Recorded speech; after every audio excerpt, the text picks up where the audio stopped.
সত্য অনেক সময় অপ্রিয় হয়। জনাব তারেক রহমান উনি ওনার হলফনামা দিলেন।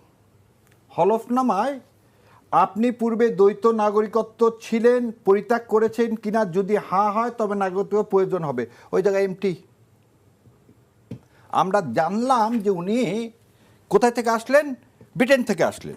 তাহলে প্রিজাইডিং অফিসার তার তো প্রথম কোশ্চেনটাই জিজ্ঞাসা করা উচিত ছিল, আপনি একটা এক্সপ্লানেশন দেন।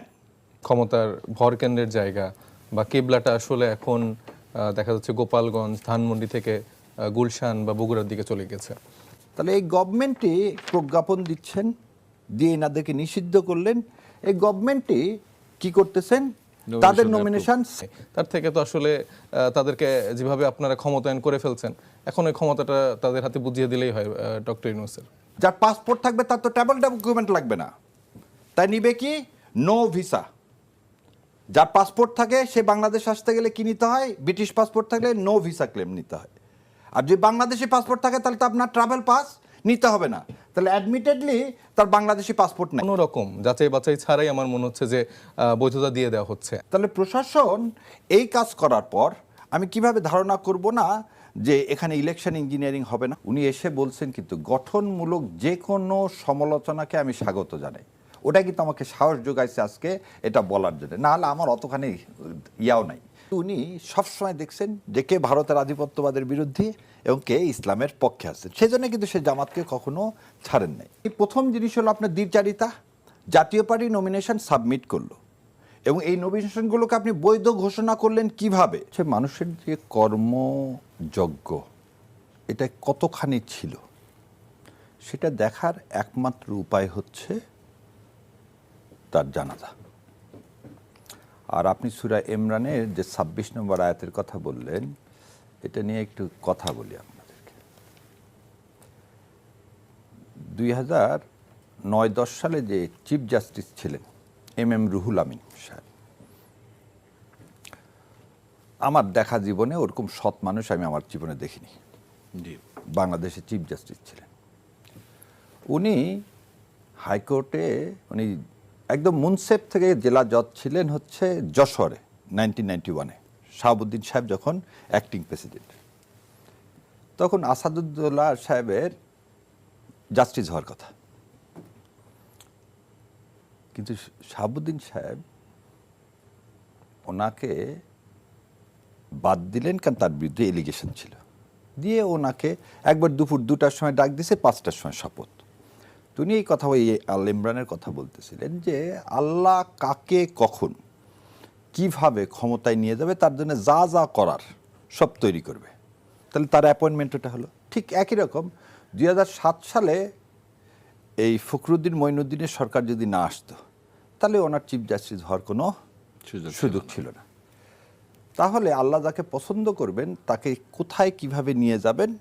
আজকে আপনি একটা জিনিস চিন্তা করেন তো, বেগম খালেদা জিয়া যদি আজকে শেখ হাসিনা থাকতো এই জানাজা করতে দিতেন উনি? না, একদম সিম্পল না। যেখানে শহীদ রাষ্ট্রপতি জিয়াউর রহমানের কবরটাও ওখান থেকে তুলে দেওয়ার কথা, ওখান থেকে কিন্তু ব্রিজটা পর্যন্ত তিনি তুলে দিয়েছিলেন যাতে মানুষ যেতে না পারে।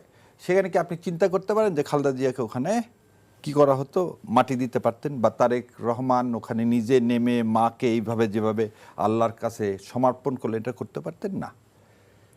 তাহলে এই যে আল্লাহ ওনাকে সম্মানিত করলো 3 ভাবে। এক হচ্ছে প্রতিটা বাপ মায়ের ইচ্ছা হচ্ছে তার সন্তান তাকে দাফন করুক, এটা পূরণ হলো। কেন এটা হলো? আমি জিয়াউর রহমান, শহীদ রাষ্ট্র জিয়াউর রহমানের কথা বাদ দিলাম। দেখেন সবাই বলে বেগম খালেদা জিয়াকে আপোষহীন। উনি কি বিষয়ে আপোষহীন ছিলেন? উনি একটা বিষয়ে আপোষহীন ছিলেন, সেটা কি ভারতের আধিপত্যবাদ। আর একটা বিষয়ে আপোষহীন ছিলেন, সেটা হচ্ছে ইসলাম নিয়ে ষড়যন্ত্রের সবসময় উনি বিরোধী ছিলেন। কেমন? অনেকে বলে 86 সালে উনি নির্বাচনে অংশগ্রহণ করেননি সেজন্য আপোষহীন। এ কথাটা ঠিক না। কেন? 86 সালে ধরে নেন জামাত আর আওয়ামী লীগ ইলেকশন করলো। 91 সালে তো তাহলে জামাতকে নিয়ে তার ক্ষমতায় যাওয়ার কথাই ছিল না, সেটা আওয়ামী লীগের কাছে অ্যাপ্রোচ করতে পারতো, করলো। 96 সালে তত্ত্বাবধায়ক সরকার নিয়ে জামাত যখন আন্দোলন করতেছে আওয়ামী লীগ সেখানে সমর্থন করলেন। তাহলে 96 সালে আন্দোলনে জাতির যেটা প্রয়োজনে তত্ত্বাবধায়ক সরকার তিনি কিন্তু মেনে নিলেন এবং নিয়ে 12 ফেব্রুয়ারি ইলেকশন করে তত্ত্বাবধায়ক সরকার পাশ করে দিলেন। তাহলে তিনি আপোষহীন কোনখানে? আপোষহীন হচ্ছে দুইটা জায়গায়। দেশের স্বার্থের ক্ষেত্রে কিন্তু সে কম্প্রোমাইজ করতেছে। একই জিনিস আসেন 2001 সালে, 96 সালে তাহলে জামাতে ইসলাম যে তত্ত্বাবধায়ক সরকার আন্দোলন করলেন, তাহলে তো আর 2001 সালে তাকে নিয়ে সরকার গঠন করা বা ঐক্য করে ইলেকশন করার তো প্রশ্ন আসতো না। কিন্তু উনি সবসময় দেখছেন যে কে ভারতের আধিপত্যবাদের বিরুদ্ধে এবং কে ইসলামের পক্ষে আছে, সেজন্য কিন্তু সে জামাতকে কখনো ছাড়েন নাই। একই জিনিস হয়েছে 2008 সাল থেকে এই 2025 সাল পর্যন্ত তিনি যদি খালি এই ভারতের আধিপত্যবাদটা মেনে নিতেন, তাহলে ওনাকে জেলেও যেতে হতো না, এই সন্তানকেও হারাতে হতো না, এইভাবে ধুকে ধুকে মৃত্যুর কোলে যেতে হতো না। সো আমার কাছে মনে হয় আল্লাহ সুবহানাহু ওয়া তাআলা তাকে এই পুরস্কারের পিছনে প্রধান এবং অন্যতম কারণ হচ্ছে তার ভারতীয় আধিপত্যবাদের বিরুদ্ধে তার অবস্থান, এবং এদেশে এই 90% মুসলমানের দেশে ইসলামের বিরুদ্ধে কেউ ষড়যন্ত্র করলে তার বিরুদ্ধে দাঁড়ানা। আমরা এখন মূল আলোচনায় আসি শাহরিয়ার ভাই। আমাদের আজকের আলোচনা হচ্ছে যে একপক্ষীয় নির্বাচন নিয়ে আবার শঙ্কা, কারণ এই সরকার, অন্তর্বর্তী সরকার ক্ষমতায় আসার পর থেকেই সাধারণ মানুষের মধ্যে একটা জল্পনা কল্পনা ছিল যে নির্বাচন হবে কিনা। তারপরে যখন আমাদের প্রধান উপদেষ্টা বললেন যে না আমি নির্বাচন করব এবং সুষ্ঠু নির্বাচন করব, তারপরেও কেউ বিশ্বাস করতে পারছিলেন না। এক সময় এসে উনি বললেন যে ফেব্রুয়ারিতে নির্বাচন হবে, তাও মানুষ বিশ্বাস করতে পারছিলেন না। তারপরে আপনার নির্বাচন কমিশন যখন তফসিল ঘোষণা করলেন 12 তারিখে, তারপরেও মানুষের ভিতরে সন্দেহ ছিল। এখন এসে আপনারা এই যে নমুনা পত্র সব দেওয়া হয়েছে, বাছাই টাছাই চলছে, এখন হঠাৎ করে আপনারা আবার এই নির্বাচন কমিশনে গেলেন, যে বললেন যে একপক্ষীয় নির্বাচন হবে এবং প্লেইং নাই, এটা আপনারা আপনাদের নাই। তা এটা কেন আপনারা? দেখেন, সত্য অনেক সময় অপ্রিয় হয়। জি। আর আমার একটা বৈশিষ্ট্য হচ্ছে ভাই, আমি সরাসরি কথা বলি, টেকনিক্যাল কথা বলে কোনো সহজ রাস্তাকে ঘুরিয়ে কথা বলার আমার অভ্যাস নাই। কেন কথাটা বললাম, যে সেদিন আমি দেশের বাইরে একটা টিভিতে সাক্ষাৎকার দিয়েছিলাম, সেখানে আমি বেশ কয়েকটি জিনিস আলোচনা করেছি। তার মধ্যে একটা আলোচনা হচ্ছে এই প্রশাসনকে দিয়েই 2008 সালে যে ইলেকশন ইঞ্জিনিয়ারিংটা করা হয়েছিল, সেখানে কিন্তু কোনো ভোট সেন্টার দখল করা হয়নি, ব্যালট বক্স লুট করা হয়নি, কিছু হয়নি। এবং আপনি অবাক হয়ে যাবেন 2001 সালে আর 2008 সালের ইলেকশনের মধ্যে পার্থক্যটা হচ্ছে এখানে প্রশাসনকে দিয়ে ইঞ্জিনিয়ারিং করা হলো। তো প্রশাসন কীভাবে ইঞ্জিনিয়ারিং করে দেখেন, 12ই মে সোমবার 2025 সরকার গেজেট নোটিফিকেশন করলেন। গেজেট নোটিফিকেশন করে আমি পুরাটা পড়তে, লাস্টের লাইনটা ভালো করে একটু শোনেন সবাই। বাংলাদেশ আওয়ামী লীগ এর সকল অঙ্গ সংগঠন, সহযোগী সংগঠন মানে 14 দল, ভাতৃপ্রতিম সংগঠন কর্তৃক যে কোনো ধরনের সোয়াংশো আয়োজন সহ যাবতীয় কর্মকাণ্ড নিষিদ্ধ করা হলো। আপনি 2026 সালে 12 ফেব্রুয়ারি অনুষ্ঠিতব্য ত্রয়োদশ জাতীয় সংসদ নির্বাচনে নির্বাচন কমিশনের প্রাথমিক যাচাই বাছাই শেষে জাতীয় পার্টির মোট 167 জন প্রার্থীর মনোনয়ন বৈধ বলে ঘোষণা করেছেন। রংপুর 3-এ GM কাদের, গাইবান্ধা 1 ও 5-এ ব্যারিস্টার শামীম হায়দার পাটোয়ারি, এই পুরা লিস্টটা দেওয়া আছে। তাহলে এই গভর্নমেন্টই প্রজ্ঞাপন দিচ্ছেন, দিয়ে এনাদেরকে নিষিদ্ধ করলেন। এই গভর্নমেন্টই কি করতেছেন, তাদের নমিনেশন সাবমিট করতেই ইন্টাইটেল না। কেন না? দেখেন আর্টিকেল 66-এ আমি এই লাইনটা আপনাকে একটু পড়ে শোনাই। আর্টিকেল 66-এ জিতে বলা আছে, বা বাংলায় 6, তিনি কোনো আইনের দ্বারা বা অধীন অনুরূপ নির্বাচনের জন্য অযোগ্য হন, is disqualified for such election by or under any law. এই প্রজ্ঞাপন তো ফোর্স অফ ল। তাহলে আপনি প্রথম জিনিস হলো আপনার দ্বিচারিতা। জাতীয় পার্টি নমিনেশন সাবমিট করলো এবং এই নমিনেশনগুলোকে আপনি বৈধ ঘোষণা করলেন কিভাবে? এবং জাতীয় পার্টি আর একটা নতুন কাজ করছে। দেখেন, আনিসুল মাহমুদ এর আগে জাতীয় পার্টিতে ছিল, আর 14 দলের মধ্যে ছিল কি আনোয়ার হোসেন মঞ্জু।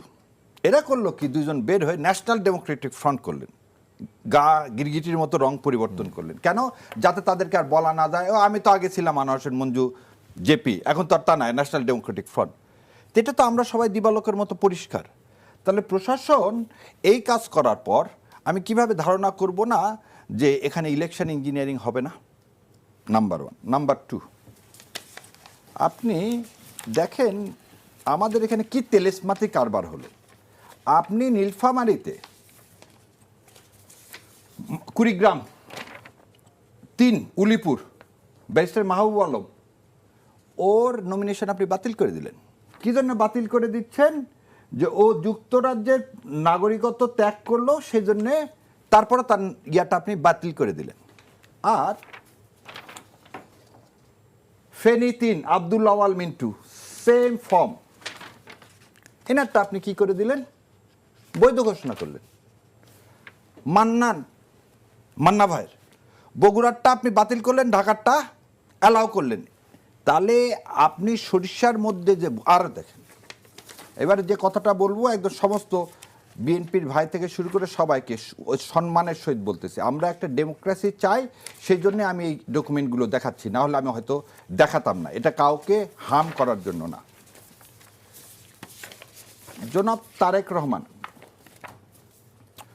উনি ওনার হলফনামা দিলেন। হলফনামায় আপনি পূর্বে দ্বৈত নাগরিকত্ব ছিলেন, পরিত্যাগ করেছেন কিনা, যদি হ্যাঁ হয় তবে নাগরিকত্ব প্রয়োজন হবে, ওই জায়গায় এমটি। আমরা জানলাম যে উনি কোথায় থেকে আসলেন? ব্রিটেন থেকে আসলেন। তাহলে প্রিজাইডিং অফিসার তার তো প্রথম কোশ্চিনটাই জিজ্ঞাসা করা উচিত ছিল, আপনি একটা এক্সপ্লানেশন দেন। কি এক্সপ্লেনেশন দিবেন? আপনি এতদিন 15 বছর যে ইংল্যান্ডে ছিলেন, ইংল্যান্ডের পাসপোর্ট নিয়েছিলেন না বাংলাদেশের পাসপোর্ট নিয়েছিলেন? এবার একটা জিনিস বলেন, যার পাসপোর্ট থাকবে তার তো ট্রাভেল ডকুমেন্ট লাগবে না, তাই নিবে কি? No visa. যার পাসপোর্ট থাকে সে বাংলাদেশ আসতে গেলে কি নিতে হয়? ব্রিটিশ পাসপোর্ট থাকলে নো ভিসা ক্লেম নিতে হয়। আর যদি বাংলাদেশি পাসপোর্ট থাকে তাহলে তো আপনার ট্রাভেল পাস নিতে হবে না। তাহলে অ্যাডমিটেডলি তার বাংলাদেশি পাসপোর্ট নাই, অ্যাডমিটেডলি বাংলাদেশি পাসপোর্ট নাই। তাহলে আপনার রিটার্নিং অফিসার যদি এই কথা জিজ্ঞাসা করতে না পারে, আর জাতির সামনে একটা জিনিস আমরা সবসময় কি বলতেছি, সৎ নেতৃত্ব চাই, আমিও চাই ওনাকে ভোট দিতে। তো উনি তো এটা যদি পরিষ্কার না করেন, তাহলে আমি এমন কোনো নেতৃত্বকে কি বাছাই করতেছি যে জাতির সামনে তার অবস্থান পরিষ্কার করতেছে না?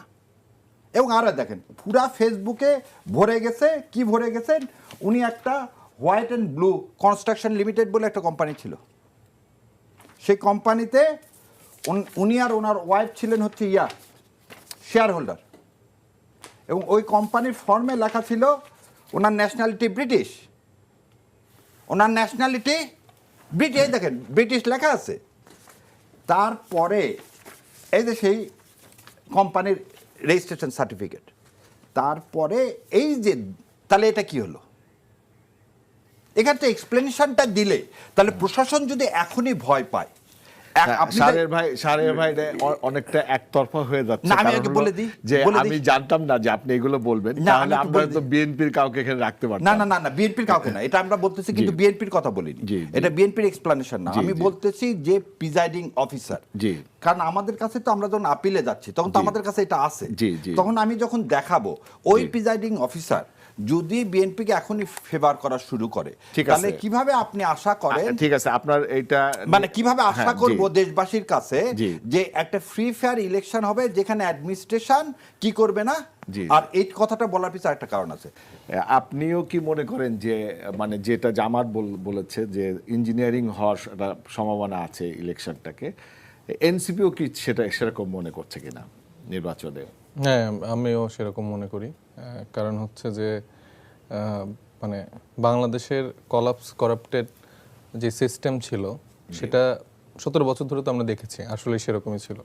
5 তারিখের পরে যে আসলে আমরা পরিবর্তনটা চেয়েছিলাম, যে জন্য আসলে আমরা লড়াই করছি বা রাজনৈতিক জায়গা থেকে স্ট্যান্ড নেওয়ার চেষ্টা করেছি, কিন্তু সেটা দেখা গেছে যে ঘুরে ফিরে তারেক রহমান সাহেব দেশে ফেরার পর থেকে আরও বেশি করে মানে ক্ষমতার ভর কেন্দ্রের জায়গা বা কেবলাটা আসলে এখন দেখা যাচ্ছে গোপালগঞ্জ, ধানমন্ডি থেকে গুলশান বা বগুড়ার দিকে চলে গেছে। এবং তার কয়েকটা মানে একটা এক্সাম্পল তো আমি দেখলাম, আমার সহালোচক দিলেন। এছাড়াও আজকেই কিন্তু আমাদের হাসনাত আবদুল্লার যে আসন কুমিল্লা 4, সেখানকার যে বিএনপির প্রার্থী, তার কিন্তু নমিনেশনের যে বৈধতা দেওয়া হয়েছিল এবং তার বিরুদ্ধে যে অভিযোগ এসেছিল যে তিনি ঋণ খেলাপি, সেটা কিন্তু প্রমাণিত হয়েছে। এবং তার নমিনেশনের ইয়াটা কিন্তু বাতিল হয়ে গেছে। তো এইটা দেখেন, আমরা আমাদের যে প্রতিবাদটা হাসনাত আব্দুল্লাহ করেছেন, যদিও একটা ছোট পরিসরে একজন হয়তো বা করেছেন, মানে 300 আসনের ভাই তো কয়েকটা দেখালো, মানে প্রত্যেকটা যদি আমরা পর্যালোচনা করতে চাই সেখানে কিন্তু দেখা যাবে যে আসলে বিএনপির প্রত্যেকটা ক্ষেত্রে খুবই আপার হ্যান্ডে আছে এবং তাদেরকে কোনো রকম যাচাই বাছাই ছাড়াই আমার মনে হচ্ছে যে বৈধতা দিয়ে দেওয়া হচ্ছে। আমার যে আসন সিরাজগঞ্জ 6 আসন, সেখানে ডক্টর মুহিত উনার হচ্ছে যে দ্বৈত নাগরিকত্ব আছেন, উনি হচ্ছে ব্রিটিশ পাসপোর্টধারী। তো সেটাও তিনি তার হলফনামা থেকে শুরু করে প্রত্যেকটা জায়গায় কিন্তু এটা বলা হয়নি, তো কিন্তু তিনিও কিন্তু বৈধতা পেয়ে গেছেন। আবার আমি একটু আগেই সোশ্যাল মিডিয়াতে দেখলাম যে কুমিল্লা 2 আসনের এমপি পদপ্রার্থী কায়কোবাদ সাহেব, উনি হচ্ছে যে টার্কিশ পাসপোর্টধারী। তো তারপরে ধরেন যে সুনামগঞ্জ 3, এরকম অসংখ্য এলাকা, অনেক সংখ্য আসন আছে যেখানকার বিএনপির পদপ্রার্থী দ্বৈত নাগরিকত্বের আছে এবং প্রায় 32 জন যে ঋণ খেলাপির লিস্ট এসছে সেখানে প্রায় 17 বা 18 জনের মতো বিএনপির আইডিওলজিতে বা বিএনপির পদপ্রার্থী হিসেবে কাজ করছেন। তো সেই জায়গাটা মানে আপনিই জাজ করতে পারবেন যে আসলে প্রশাসন কতটা পক্ষপাতমূলক আসলে বিএনপির প্রতি আচরণ করছে এবং অন্যান্য মানে আমাদের ক্ষেত্রে বা আমাদের শরিক দলের ক্ষেত্রে যদি এরকম 2-1টা সিগনিফিক্যান্ট কিছু বেরো হয়ে যাচ্ছে, আমরা এটা সম্মান করি। আমরা চাই যে আসলে আমাদের ভুল যেগুলো থাকবে সেটার জন্য আমাদের প্রার্থী যদি বাতিল হয় এটা আমাদের মেনে নিতে কোনো সমস্যা নেই। এরকম আমাদের শরিক দল বা আমাদের এনসিপির 2 জনের ক্ষেত্রে হয়েছে। আমাদের এনসিপির যে সিলেটের এহতেশাম ভাই আছেন, তার দ্বৈত নাগরিকত্ব থাকার পরে সেটা বাতিল হয়েছে, তিনি যে 2 আপিল করেছেন। তো আমরা চাচ্ছি যে এই অবস্থানটা যেন সবার প্রতি সমান থাকে। তারেক রহমান সাহেবকে আমরা সম্মান করি, আমাদের অন্যান্য যত রাজনৈতিক নেতারা আছেন সবাইকে আমরা সম্মান করি। আমরা তো চেয়েছিলাম যে একটা বৈষম্য মুক্ত বাংলাদেশ, সেখানে এসে যদি এখন আবার আমরা নতুন করে এই বৈষম্য দেখতে পাই তাহলে তো আসলে এই নির্বাচনেরও কোনো মানে নেই। তার থেকে তো আসলে তাদেরকে যেভাবে আপনারা ক্ষমতায়ন করে ফেলছেন, এখন ওই ক্ষমতাটা তাদের হাতে বুঝিয়ে দিলেই হয় ডক্টর ইউনূসের। এই পরিস্থিতি একটু ভিন্ন দিকে যাচ্ছে বলে ওনার অবজারভেশন। বাট আমরা যে নির্বাচন দেখছি, তারেক রহমান আসার পরে কিন্তু একটা নির্বাচন হয়েছে।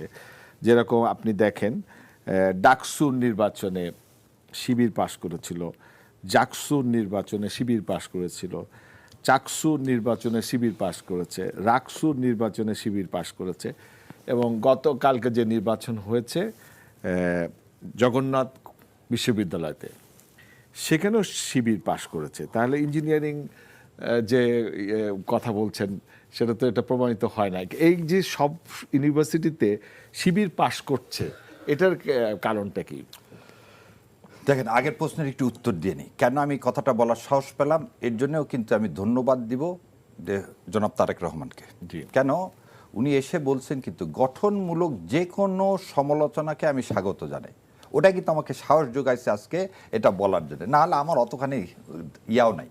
দ্বিতীয় যে জিনিসটা হচ্ছে যে বাংলাদেশ জামাত ইসলামের তো আমি মুখপাত্র না, আমি তাদেরকে পছন্দ করি এবং ব্যক্তিগত যা মতামত এখানে দিচ্ছি সব ব্যক্তিগত মতামত। 2টা জিনিস দেখেন, আপনি অনেক জায়গায় দেখলাম যে ক্যারিশমা, আমরা বলতেছি ইউনিভার্সিটি কিন্তু কি একটা অটোনমাস বডি, আর আমরা বলছি সারা দেশে প্রশাসন মানে কি, রিটার্নিং অফিসার মানে হচ্ছে ডিসি। এই যেমন আপনি যেটা বললাম কুড়িগ্রামে এই ভদ্র মহিলা কাগজ পর্যন্ত দেখতে চায়নি। জি, এই যে এলিগেশন, এটা তো আপনি ওই যে বললাম না এখানে আমার বিএনপির ভাই বা ইলেকশন কমিশনে লাগবে না। এই ইলেকশন কমিশন কি অন্ধ? ইলেকশন কমিশন তো অন্ধ না। যখন জামাত ইসলামের প্রতিনিধি দল ইলেকশন কমিশনের সাথে দেখা করলেন তখন কিন্তু প্রধান ইলেকশন কমিশনার বললেন আমি কিন্তু অনেক ক্ষেত্রে অসহায়। এই ধরনের কথা আমরা কি শুনতে পারি না। আর একটা জিনিস আপনাকে মনে রাখতে হবে, তফসিল ঘোষণার পরে সমস্ত কিছু কিন্তু কারা আন্ডারে চলে যায়? ইলেকশন কমিশনের আন্ডারে চলে যায়। দেখেন ডাকসু আজকে জগন্নাথ বিশ্ববিদ্যালয়ে যেভাবে ইলেকশন হলো, জিতলেন, আমরা কি চাই? এটাই তো চাই। আমরা আজকে যে আলোচনাটা করতেছি প্রশাসনের ইঞ্জিনিয়ারিং আশঙ্কার কথা, যাতে আশঙ্কা না হয় এবারের এই ইলেকশনটা 2026-এর 12ই ফেব্রুয়ারি ইলেকশনটা একটা বাংলাদেশের ইতিহাসে একটা স্মরণীয় ইলেকশন হোক, যাতে এই মেসেজটা টু ক্লিয়ার যে প্রশাসনের কেউ যদি এরকম বৈষম্য করতে চাও তোমাকে কিন্তু সাফার করতে হবে। কিন্তু এই বৈষম্যটা কেন করতেছে সেটা কথা কিন্তু কেউ চিন্তা করতেছেন না। কেন করতেছে দেখেন, আমি খুব দুঃখের সাথে বলবো কেন, যে আমি নিজেও ব্যক্তিগতভাবে মানে আমি বলি ছোটোবেলাতে উনি যেমন বললেন আমারও কোনো, আমি যত ছোট ছিলাম তখন জিয়াউর রহমান সহ কোনো স্মৃতি আমারও নাই। কারণ আমি প্রথম খালেদা জিয়াকে খুব কাছ থেকে দেখছি, সেটা হচ্ছে 88 সালে নওগাঁ। সো যেভাবে কাছ থেকে বেগম খালেদা জিয়াকে দেখার সুযোগ হয়েছে, জিয়াউর রহমান সাহেবকে তো দেখার সুযোগ হয়নি, কিন্তু সবসময় মনের একটা প্রেক্ষাপটে তাদের জন্য কিন্তু একটা সম্মান ছিল। সো সেই রক্তটাই ক্যারি করতেছেন কিন্তু জনাব তারেক রহমান।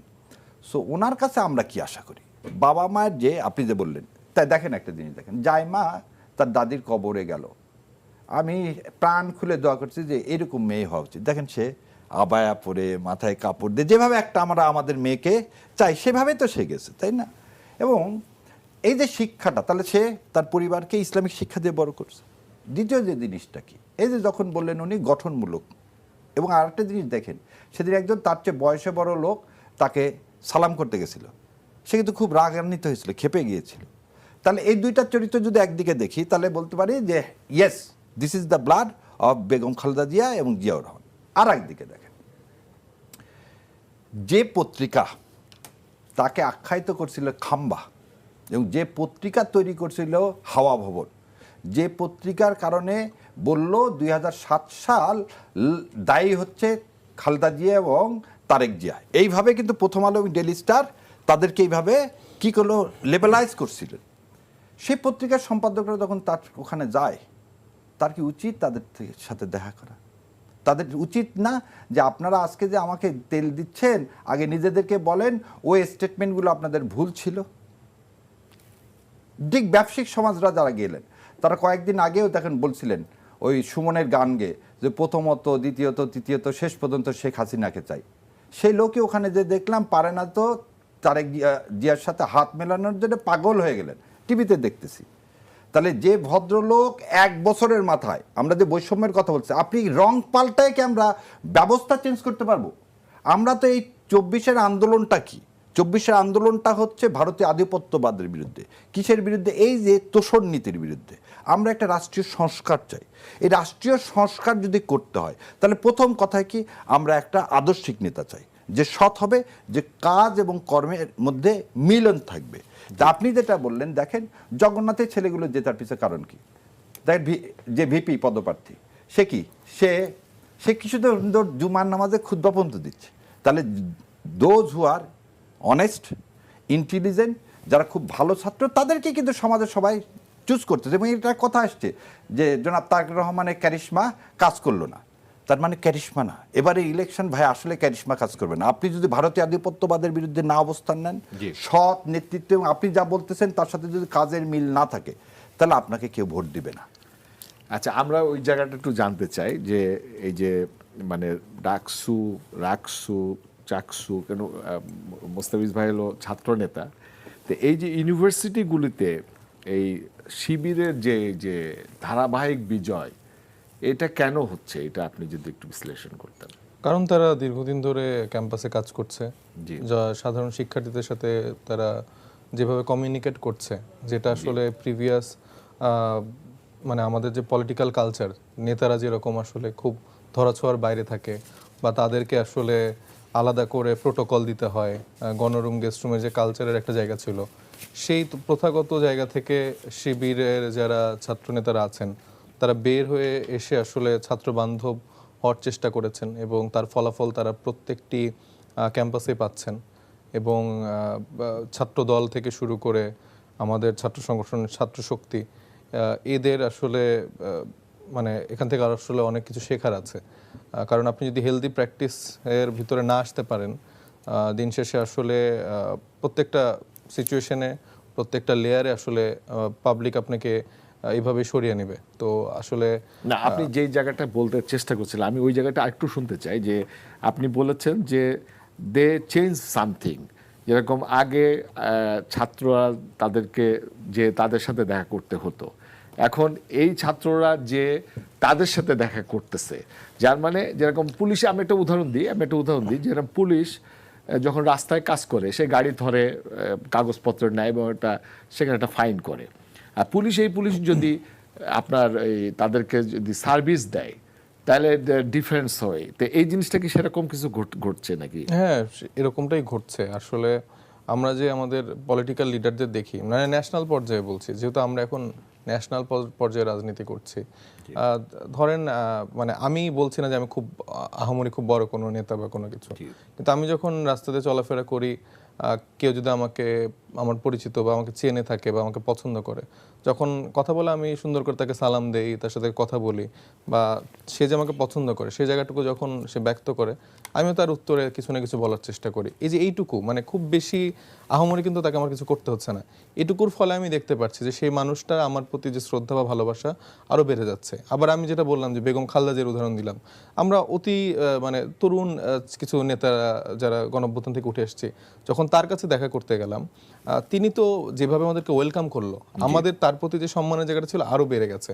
তো আমার মনে হয় যে এই সুন্দর ভালো আচার আচরণ, মানুষের সাথে কথাবার্তা কমিউনিকেশন করা, খুব বেশি কিছু আসলে মানুষ এক্সপেক্ট করে না নেতাদের থেকে। তো এইটাই আসলে আমার মনে হয় যে বড় একটা পরিবর্তনের জায়গা আসলে ছাত্র শিবির নিয়ে ফেলেছে, এবং সেই জায়গাটাই আসলে আমরা দেখছি বড় একটা পরিবর্তন জায়গা। প্রশ্ন আপনাকে করি, ভাইয়ের প্রশ্নের আমি একটু উত্তর দিতে চাই যে আপনি বলছেন যে ছাত্র সংসদগুলোতে আসলে ইঞ্জিনিয়ারিং করা যাচ্ছে না। এখন দেখেন, কিন্তু এই যে এই যোগসূতে ইঞ্জিনিয়ারিং করানোর বেশ চেষ্টা করা হয়েছে, কিন্তু তারপরে আসলে আমরা মনে করেছি যে এখানে আসলে ব্যর্থ হয়েছে। এবং আওয়ামী লীগ সময় ব্যর্থতা কেন হলো? ছাত্ররাই করে দিল ব্যর্থতা। হ্যাঁ, ব্যর্থতা ছাত্ররাই করে দিল, কিন্তু সব জায়গায় আসলে, কিন্তু জাতীয় রাজনীতির ক্ষেত্রে এইটা কিন্তু ডিফারেন্ট। কারণ আপনি যখন আওয়ামী লীগের আমলটাও দেখবেন, তারা জাতীয় ইলেকশনের আগে এরকম কয়েকটা স্থানীয় পর্যায়ে ইলেকশন করেছিল, সেখানে কিন্তু দেখাচ্ছিল একটু লিবারেল রেখে অন্যজন বিএনপির প্রার্থী তারা কিন্তু জয়লাভ করেছিল, এবং একটা ফিল দেওয়ানোর চেষ্টা করেছে যে হ্যাঁ এটা কিন্তু ফ্রি ফেয়ার বা ওইরকম একটা পরিস্থিতি আসবে। তো আমাদের কাছেও সেরকমটাই মনে হচ্ছে যে এই ছাত্র সংসদগুলোতে যেহেতু কিছু করে উঠতে পারছে না, তো সেটার আকারে আপনারা বলতে চাচ্ছেন, বা বিএনপির যারা আছেন তারা হয়তো বলার চেষ্টা করবেন যে এখানে তো তাহলে কিছু হলো না। কিন্তু একটা ন্যাশনাল ইলেকশনে, যে একটা ক্যাম্পাসের গণ্ডির বাইরে একটা ন্যাশনাল ইলেকশনে পোলিং এজেন্ট থেকে শুরু করে লাস্ট 3 ডেজেই যে মেকানিজম থাকে, সেটা আসলে এই ছাত্র সংসদের ইলেকশনের সাথে আসলে আমার মেলালে আসলে হবে না। তো সেই জায়গায় প্রশাসনের আরও দায়িত্বশীল হতে হবে। আবার নির্বাচনকে ঘিরে যেরকম, আমি একটা কথা উল্লেখ করতে চাই যে গতকালকেই যে স্বেচ্ছাসেবক দলের নেতা মুসাব্বির সাহেব মারা গেলেন, তো এটা তো আসলে খুবই নেক্কারজনক এবং দুঃখজনক ঘটনা। মানে তিনি হতে পারেন বিএনপির, কিন্তু তিনি কোনো না কোনোভাবে এই ফ্যাসিবাদ বিরোধী আন্দোলনের একজন লড়াকু সৈনিক ছিলেন। তিনি আমার সহযোদ্ধা। আমি এই ঘটনায় আসলে খুবই ব্যথিত, মর্মাহত, এবং আমি এই ঘটনার তীব্র নিন্দা এবং প্রতিবাদ জানাচ্ছি, এবং আমরা এটার আসলে বিচার চাই। এবং এই মানুষটা কিন্তু হাদি, আমাদের ভাই শহীদ হাদির হত্যার বিচারের জন্য মাঠে ছিল, স্লোগান দিয়েছে, আমি সেই ভিডিওটাও দেখতে পেলাম। এবং দেখেন, এই প্রায় 20-25 দিন চলে গেল, প্রায় 1 মাস চলে গেল, আমাদের শহীদ হাদির হত্যার বিচার তো হলোই না, তার হত্যার বিচার চেয়ে যে মানুষটা রাস্তায় ছিল সে এরকম করে হঠাৎ দিনে দুপুরে এরকম করে মারা গেল। এবং আরও দুঃখজনক ব্যাপার যে মানুষ ক্ষমতার জন্য নির্বাচনে, মানে কখন নির্বাচনটা আমি অ্যাটেন্ড করবো এবং কখন আমি ক্ষমতায় চলে যাব, এইটার মানে ইসেতে আসলে মানুষ কতটা মানে ক্ষিপ্ত হয়ে গেলে বা কতটা প্রলোভন বা লোভে মোহচ্ছন্ন হয়ে গেলে, সালাউদ্দিন সাহেব আজকে এরকম কমেন্ট করে যে এরকম একটি বিচ্ছিন্ন ঘটনা। ওপারে চলে যায়, ওই যে একটা গান ছিল অনেক আগে, তুমি চলে গেলে চেয়ে চেয়ে দেখলাম। তো এই প্রশাসনের অবস্থাটা কি দেখেন তো, 17 বছরের একটা মেয়েকে আপনি 50,000 টাকা, সেটা মিডিয়া ট্রায়ালে হয়ে গেল 50 কোটি টাকা, সুরভির কথা বলতেছি, তাকে আপনি রাত 2টার সময়, 17 বছরের একটা মেয়ে, নিয়ম নাই কনস্টিটিউশনের বাইরে যে সে চাইল্ড, তাকে শিশু কারাগারে রাখতে হবে, তাকে আপনি নিয়ে যায় কাস্টডিতে 10 দিন রাখলেন। একটা শিশুকে আপনি কোনোদিন রিমান্ড দিতে পারেন না, আপনি 2 দিন রিমান্ড দিলেন। যখন সোশ্যাল মিডিয়া থেকে শুরু করে সব জায়গায় ব্যাপক প্রতিবাদ শুরু হলো, তখন আপনি কি করলেন? এবং এটা আরও দুঃখজনক, আইন উপদেষ্টা তখন বলতেছেন, যেদিন তার সেকেন্ড রিমান্ডটা হলো, যে হ্যাঁ ও আর রাইটটা পাবে, এই রাইটটা পাবে ঘোষণা দুপুরে দেওয়া হলো, রাতের বেলা দেখলাম উনি মুক্তি পাইল। তার মানে কি, আমরা যে একটু আগের যে কথাটা বলতেছিলাম যে ভাইরে সবার কি থাকতে হবে, অ্যাকাউন্টেবিলিটি থাকতে হবে, আমরা তো এটাই চাইছি। তা আপনি আজ পর্যন্ত ওই পুলিশ অফিসার যে তার বয়সটা বাড়ায় দিয়েছিল সুরভির, তাকে কি আপনি ক্লোজ করছেন? না। যে ম্যাজিস্ট্রেট রিমান্ড দিয়েছে তাকে ক্লোজ করছেন? না। তার মানে আপনি তো, তাহলে আপনি কি এই জুডিশিয়াল সিস্টেম, পুলিশ সিস্টেম আপনি নিজে হাতে নাড়াচ্ছেন, ঘুরাচ্ছেন? এটাতেই বললাম, তখন বললাম না ইঞ্জিনিয়ারিংয়ের কথা, কারণ এগুলো তো অশনি সংকেত। সুরভি বের হয়ে আসে কি বললো, তানজিলা তাবাসসুম বলে একটা মেয়ে নাকি ওর সাথে জেলে দেখা হয়েছে। এইটা বলার পরে কি আমরা, এবং সে মেয়েটাকে গুম করা হয়েছে, সে মেয়েটার পরিবার জানতেছে, সে বিশ্ববিদ্যালয়ে আছে, বিশ্ববিদ্যালয়ে জানতেছে সে তার বাড়িতে আছে, তাহলে এটা একটা সিরিয়াস এলিগেশন। কারণ আমরা তো ওই গুম খুনের বিরুদ্ধেই তো ৩৬শে জুলাই